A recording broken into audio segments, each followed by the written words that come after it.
ನಿನ್ನೆ ಜಂತರ್ ಮಂತರ್ ದಿಲ್ಲಿಯಲ್ಲಿ ವಿದ್ಯಾರ್ಥಿಗಳು ತಮ್ಮ ಹಕ್ಕನ್ನ ಮಂಡನೆ ಮಾಡಲಿಕ್ಕೆ ಪ್ರಜಾಪ್ರಭುತ್ವ ವ್ಯವಸ್ಥೆಯಲ್ಲಿ ಪ್ರತಿಭಟನೆ ಮಾಡ್ತಾ ಇದ್ದಾರೆ. ಪ್ರತಿಭಟನೆ ಮಾಡೋದು ಪ್ರತಿಯೊಬ್ಬರ ಹಕ್ಕು.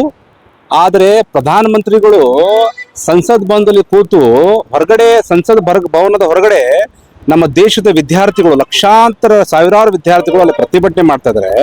ಪ್ರಧಾನಮಂತ್ರಿಗಳಿಗೆ ಬಂದು ಟೈಮ್ ಕೊಟ್ಟು ಅವ್ರ ವಿದ್ಯಾರ್ಥಿಗಳಿಗೆ ಮಾತನಾಡಕ್ಕೆ ಟೈಮ್ ಇಲ್ಲ. ಪ್ರಧಾನಮಂತ್ರಿಗಳು ಯುರೋಪ್ ಹೋಗ್ತಾರೆ, ಅಮೆರಿಕ ಹೋಗ್ತಾರೆ, ಲಂಡನ್ ಹೋಗ್ತಾರೆ, ಚೈನಾಗ್ ಹೋಗ್ತಾರೆ. ಆದ್ರೆ ನಮ್ಮ ದೇಶದ ವಿದ್ಯಾರ್ಥಿಗಳು ತಮ್ಮ ಭವಿಷ್ಯದಗೋಸ್ಕರ ಇವತ್ತು ಬೀದಿಗಿಳಿದು ಹೋರಾಟ ಮಾಡ್ತಾ ಇದಾರೆ. ಅವ್ರನ್ನ ಮಾತಾಡಕ್ಕೂ ತಮ್ಮನ್ನ ಸೌಜನ್ಯಕ್ಕಾದ್ರೂ ಬಂದು ಮಾತಾಡಬಹುದಾಗಿತ್ತು. ಅದಕ್ಕೆ ನಿಮ್ಗೆ ಸಮಯ ಇಲ್ಲ. ಅದೇ ವಿದ್ಯಾರ್ಥಿಗಳ ಮೇಲೆ ಲಾಠಿ ಚಾರ್ಜ್ ಮಾಡಿದಿರಲ್ಲ, ಇದು ಎಂತ ನ್ಯಾಯ ರೀ? ಅವ್ರಿಗೆ ಕಲ್ಲಿಗೆ, ಕಿವಿಗೆ, ಕಣ್ಣಿಗೆ, ಮೂಗಿಗೆ, ತಲೆಗೆ ಹೊಡೆದಿರಿ, ರಕ್ತ ಸುರಿತದೆ ತಲೆಯಿಂದ. ಅಂತ ಮುಗ್ಗ ವಿದ್ಯಾರ್ಥಿಗಳನ್ನ ಹೊಡೆದಿದ್ದೀರಿ. ಈ ಸ್ಟೂಡೆಂಟ್ ಪವರ್, ನೇಷನ್ ಪವರ್ ಅರ್ಥ ಮಾಡ್ಕೊಳ್ಳಿ. ನೀವು ನಿಮ್ಗೆ ಬಿಜೆಪಿ ಅವ್ರಿಗೆ ಏನಾಗಿದೆ, ಧರ್ಮದ ಆಧಾರದ ಮೇಲೆ ರಾಜಕಾರಣ ಮಾಡ್ತೀರಿ. ಹಿಂದೂ ಮುಸ್ಲಿಂ ಮಾಡಿ ಇವತ್ತು ವಿದ್ಯಾರ್ಥಿಗಳ ಭವಿಷ್ಯದ ಬಗ್ಗೆ ಚೆಲ್ಲಾಟ ಆಡಿದಿರಿ. ನೀಟ್ ಪೇಪರ್ ಲೀಕ್ ಆಗಿದೆ, ಅದನ್ನ ತನಿಖೆ ಮಾಡಬೇಕು. ಸಂಬಂಧಪಟ್ಟ ಸಚಿವರು ಧರ್ಮೇಂದ್ರ ಪ್ರಧಾನ್ ರಾಜೀನಾಮೆ ಕೊಡಬೇಕು. ಅವೆಲ್ಲ ವಿಷಯ ಚರ್ಚೆ ಮಾಡೋದಿಲ್ಲ. ಅವ್ರಿಗೆ ವಿದ್ಯಾರ್ಥಿಗಳಿಗೆ ಟೈಮ್ ಕೊಡುದಿಲ್ಲ. ಅದೇ ವಿದ್ಯಾರ್ಥಿಗಳನ್ನ ಇವತ್ತು ಕಾಶ್ಮೀರದಿಂದ ಹಿಡಿದು ಕನ್ಯಾಕುಮಾರಿವರೆಗೆ ಪ್ರತಿಯೊಂದು ವಿದ್ಯಾರ್ಥಿಗಳು ಬೀದಿಗೆ ಬಂದಿದ್ದಾರೆ. ನಿಮ್ಮ ಸಂಸತ್ ಹೊರಗಡೆ ಬಂದು ಪ್ರತಿಭಟನೆ ಮಾಡ್ತಾ ಇದಾರೆ. ಅವರು ಸೌಜನ್ಯಗೆ ಮಾತನಾಡೋದು ಬಿಟ್ಟು ಅವ್ರ ಮೇಲೆ ದಬ್ಬಾಳಿಕೆ ಮಾಡಿ ಮುಗ್ಗ ಹೊಡೆದಿದ್ದೀರಿ. ನಿಮ್ಮ ಮಕ್ಕಳಿಗೆ ಹೊಡಿತೀರಾ ನೀವು?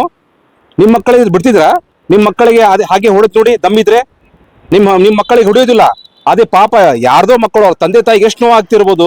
ಕಲ್ಲಿಗೆ, ಕಿವಿ ಕಟ್ಟಾಗಿದೆ, ಹಂಗೆಲ್ಲ ಹೊಡೆದಿದ್ದಿಲ್ರಿ. ಎಂತ ಲಾಠಿ ರೀ ಚಾರ್ಜ್ ಮಾಡಿದ್ದು. ನಮ್ಮ ದೇಶದ ವಿದ್ಯಾರ್ಥಿಗಳು, ಅವ್ರ ದೇಶದ ಭವಿಷ್ಯ. ಆ ವಿದ್ಯಾರ್ಥಿಗಳು ಯಾರಾದ್ರೂ ಒಬ್ಬರು ದೇಶದ ಪ್ರಧಾನಮಂತ್ರಿ ಆಗ್ಬೋದು, ಮುಖ್ಯಮಂತ್ರಿ ಆಗ್ಬೋದು. ಇವತ್ತಿನ ಪೀಳಿಗೆ ನಾಳೆಯ ಭವಿಷ್ಯ. ಆ ಭವಿಷ್ಯದ ಬಗ್ಗೆ ಚೆಲ್ಲಾಟ ಆಡಿದಿರಲ್ಲ ನೀವು. ನಿಮ್ಗೆ ಜನ ಯಾವತ್ತು ಕ್ಷಮೆ ಮಾಡೋದಿಲ್ಲ. ನೀವು ದೇಶದ ಜನರಿಗೆ ಕ್ಷಮೆ ಯಾಚಿಸಬೇಕು. ಪ್ರಧಾನಮಂತ್ರಿಗಳು ಬಹಿರಂಗವಾಗಿ ಧರ್ಮೇಂದ್ರ ಪ್ರಧಾನವನ್ನ ತಕ್ಷಣ ಸಚಿವ ಸಂಪುಟದಿಂದ ವಜಾ ಮಾಡಬೇಕು. ಮತ್ತು ಏನಾದ್ರನ್ನ ಲೀಕ್ ಆಗಿದೆ, ಅವ್ಯವಹಾರ ಆಗಿದೆ, ಅದನ್ನ ತನಿಖೆ ಮಾಡಿ. ಯಾರು ತಪ್ಪು ಮಾಡಿದಾರೆ ಅವ್ರನ್ನ ಶಿಕ್ಷೆ ಕೊಡಿ. ಸಾಂತ್ವನಾಗಾದ್ರೂ ಹೋಗಿ ವಿದ್ಯಾರ್ಥಿಗಳು ಮಾತಾಡ್ರಿ, ಹೊಡಿಬೇಡ್ರಿ. ಅವ್ರ ಮಕ್ಕಳು, ನಿಮ್ಮ ಮಕ್ಕಳು, ನಮ್ಮ ಮಕ್ಕಳು ಒಂದೇ ರೀ. ಹಿಂಗೆಲ್ಲ ಮಕ್ಕಳು, ಸಣ್ಣ ಹುಡುಗರಿಗೆ ಹೊಡಿಲಿಕ್ಕೆ ಹೋಗ್ಬೇಡಿ. ಲಾಠಿ ಚಾರ್ಜ್ ಮಾಡಿತೀರಾ, ತಲೆಗೆ ಹೊಡಿತೀರಾ. ಬುದ್ಧಿ ಇಲ್ವಾ? ದೇಶ ನಡೆಸ್ತಾ ಇದ್ದೀರಿ ನೀವು. ಬ್ರಿಟಿಷ್ ಆಡಳಿತನ ಇದು? ಯಾವ ರೀತಿ ಆಡಳಿತ ನಡೆಸ್ತಾ ಇದ್ದೀರಿ ಪ್ರಧಾನಮಂತ್ರಿಗಳೇ? ನಿಮ್ಗೆ ಸ್ವಲ್ಪ ಆದ್ರೂ ಮಾನ, ಮರ್ಯಾದೆ, ಗೌರವ, ದೇಶದ ಬಗ್ಗೆ ಚಿಂತನೆ ಇಲ್ವಾ? ಸ್ವಲ್ಪ ಮುಗ್ಗ ಹೊಡೆಯುವುದಾ? ನಿಮ್ಮ ಮಕ್ಕಳಿಗೆ ಹೊಡೆದು ನೋಡಿ ಗೊತ್ತಾಗುತ್ತೆ ನಿಮಗೆ. ಈಗೆಲ್ಲ ಮಾಡಬಾರ್ದಾಗಿತ್ತು. ತಕ್ಷಣ ಪ್ರಧಾನಮಂತ್ರಿಗಳು ದೇಶದ ಜನತೆಗೆ ಕ್ಷಮೆ ಯಾಚಿಸಬೇಕು ಮತ್ತು ಧರ್ಮೇಂದ್ರ ಪ್ರಧಾನನ್ನ ತಕ್ಷಣ ರಾಜೀನಾಮೆ ಕೊಡಬೇಕು. ಹಾಗೂ ಆ ಧರ್ಮೇಂದ್ರ ಪ್ರಧಾನ್ ಅವರು ಸಂಸದ ಸ್ಥಾನಕ್ಕೆ ಅರ್ಹರಿಲ್ಲ. ಈಗ ಅಲ್ಲಿನೂ ಕೂಡ ಅವ್ರನ್ನ ತಕ್ಷಣ ಸಂಸತ್ ಸ್ಥಾನ ಕೂಡ ವಜಾ ಮಾಡಬೇಕು. ಅವ್ರದ್ದು ನಾನು ಆಗ್ರಹ ಆಗಿದೆ. ಮತ್ತೆ ಏನಾಗಿದೆ ಅಲ್ಲಿ ಧರ್ಮೇಂದ್ರ ಪ್ರಧಾನ್ ರಾಜೀನಾಮೆ ಕೊಡಬೇಕು. ಅವ್ರ ವಿದ್ಯಾರ್ಥಿಗಳು ಕೂತಿದಾರಲ್ಲ, ಅವ್ರ ನ್ಯಾಯ ಒದಗಿಸ್ಲಿಕ್ಕೆ ಪ್ರಾಮಾಣಿಕ ಪ್ರಯತ್ನ ಮಾಡಿ. ಆ ದೇಶದ ಭವಿಷ್ಯ ಅವರು ವಿದ್ಯಾರ್ಥಿಗಳು. ಅದ್ರ ಬಗ್ಗೆ ಚಿಂತನೆ ಮಾಡಿ. ಇದು ನೀವು ನಿನ್ನೆ ಮಾಡಿದ್ದು ಖಂಡನೀಯ. ಅದು ಮಾಡಬಾರ್ದಾಗಿತ್ತು. ದೊಡ್ಡ ಅಪರಾಧ ಮಾಡಿದಿರಿ ನೀವು. ನಾಳೆ ಭವಿಷ್ಯದಲ್ಲಿ, ಮುಂದಿನ ದಿನಗಳಲ್ಲಿ ವಿದ್ಯಾರ್ಥಿಗಳು ನಿಮ್ಮನ್ನು ಪಾಠ ಕಲಿಸ್ತಾರೆ. ಆ ವಿದ್ಯಾರ್ಥಿಗಳ ಮನೆಯವರಿಗೂ ನೀವು ಪಾಠ ಕಲಿಸ್ತಾರೆ. ಇದು ಇಷ್ಟೇ ಅಲ್ಲ, ಇದು ಕನ್ಯಾಕುಮಾರಿಯಿಂದ ಕಾಶ್ಮೀರವರೆಗೆ ನಡೀತಾ ಇದೆ ಪ್ರತಿಭಟನೆ. ಅಷ್ಟು ಹಗರು ತಿಳ್ಕೊಳಕ್ ಹೋಗ್ಬೇಡಿ. ಬಿಜೆಪಿಯವರು ನಿಮ್ಮ ಅಂತಿಮ ಕಾಲ ಈಗ ಸನ್ನಿಹಿತವಾಗಿದೆ. ನಿಮ್ ಕಾಲ ಬಂದಿದೆ. ಈಗ ನಿಮ್ಗೆ ಸ್ವಲ್ಪ ದಿವಸದಲ್ಲಿ ನೀವು ಆಡಳಿತದಿಂದ ಹೋಗ್ತೀರಿ ಅನ್ನುವಂತ ನನಗೆ ಪೂರ್ಣ ವಿಶ್ವಾಸ ಇದೆ. ಸುಮ್ನೆ ಧರ್ಮದ ಆಧಾರದ ಮೇಲೆ 15 ಲಕ್ಷ ರೂಪಾಯಿ ತರ್ತೀನಿ, ಪ್ರತಿ ಅಕೌಂಟಿಗೆ ಹಾಕ್ತೀನಿ, 15 लाख आएंगे, हर अकाउंट में डालेंगे, 15 पैसे नहीं आए. 15 ಲಕ್ಷ ರೂಪಾಯಿ ಬರ್ತಿದೆ ಒಂದೊಂದು ಅಕೌಂಟ್, 15 पैसे ಬಂದಿಲ್ಲ. 2 करोड़ ನೌಕರಿಯಾ ದೇಂಗೆ ಭಾಯಿ ಅವ್ರ ಬೈನೋ. ಏನ್ ಬಂತ್ರಿ? 1 ರೂಪಾಯಿ ಒಂದು ನೌಕರಿ ಇಲ್ರಿ. ಒಂದು ಉದ್ಯೋಗ ಎಲ್ಲ ಸೃಷ್ಟಿ ಮಾಡಿಲ್ಲ. 2 करोड़ ನೌಕರಿಯಾ ದೇಂಗೆ, ಸ್ವಿಸ್ ಬ್ಯಾಂಕ್ ಸೆ ಪೈಸಾ ಲಾಯಂಗೆ, 15 लाख डालेंगे. ಎಲ್ಲ ಸುಳ್ಳು ಅಪಾದನೆ ಮಾಡಿ ದೇಶವರನ್ನ ಲೂಟಿ ಮಾಡಿದಿರಿ ನೀವು.